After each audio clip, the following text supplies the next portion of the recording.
I will make sure that I am on set for one day that she is on set. This is great. Honestly, Daniel, Dior, thank you so much for the time. I really appreciate it. Thank you for coming in. Yeah, we're excited to be here. Honestly, this is so much fun. The show continues to be great. Thank you. Thank you. And one of the things I love about these characters is they're tied to their parentage, if you will. You know, we always hear about the son of Poseidon or the daughter of Athena or all of these things. But I often wonder for you guys, or for you two, as you step into these characters, what do you think it's like to have the expectation of your parents, and how does it shape them? You know? I mean, I think it's something we both... It's something that happens in real life. Deal with, yeah. You know? It's such a real life thing. I think that's the cool part about all these Greek myths is that they mirror life so specifically. And I think that's a cool thing about the show, too. Yeah. I mean, with Tyson, it's interesting because he hasn't met his parents. That's right. So it's like there's less of an expectation, I think, of a lot of the demigods who have had any sort of introduction, but a lot of them also haven't.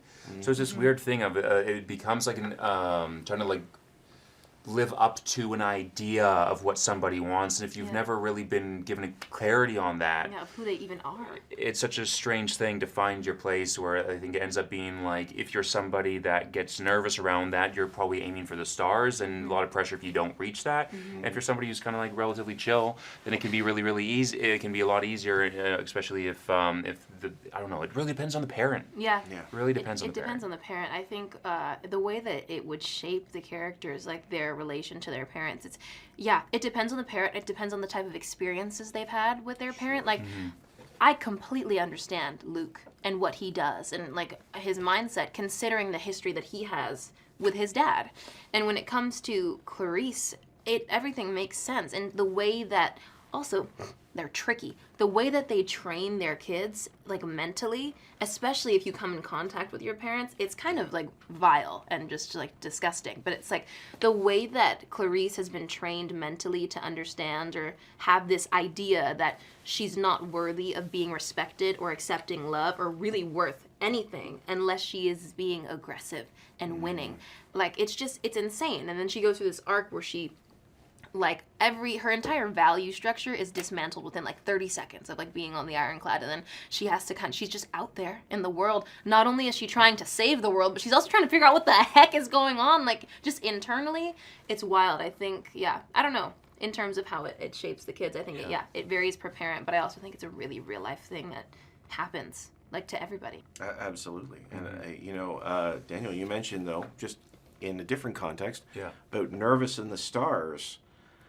I was wondering if there was a particular, because we have these great stars coming in as well, working as the parents a lot of times. Was there one that you were particularly excited to work with, both of you? Not really. I mean, I love working with anybody. Yeah. You know, it's like if they're famous or not famous, I love being able to meet people. I love being able to meet artists and see what they're bringing to the table. Yeah. They're all phenomenal. I've seen pretty much all of them in different capacities before, and so that was really exciting. But it was like they were so approachable, so it made it really, really easy. I think if you're getting nervous.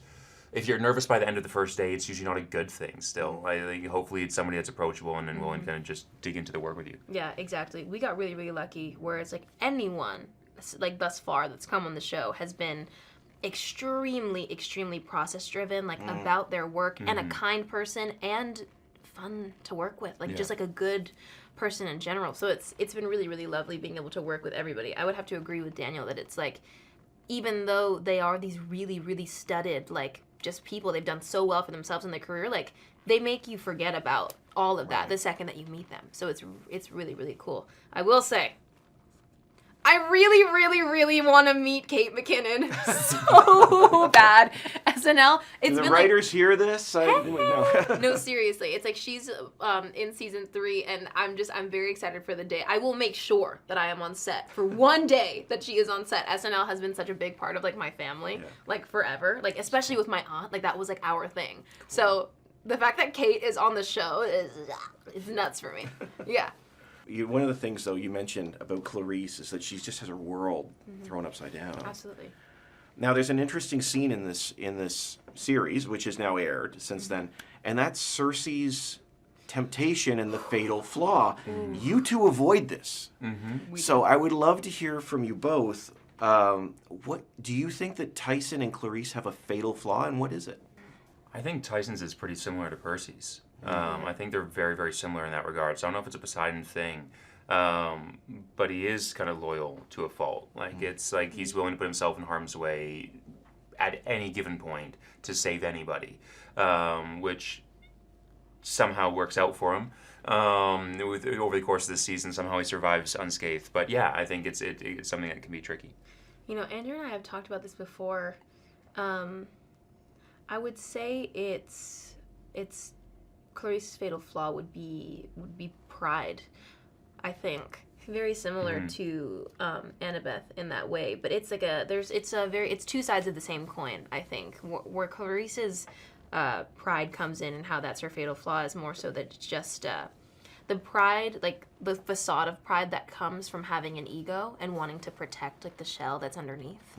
I think also too, similar to Tyson, her fatal flaw would be loyalty. She's loyal to her father. She's loyal to her family. She loves so deeply and so hard, and it's what causes the quest to go completely awry because her loyalty gets the best of her, you know, or her heart. She really does have a bleeding heart. Like if you like look at her, you know.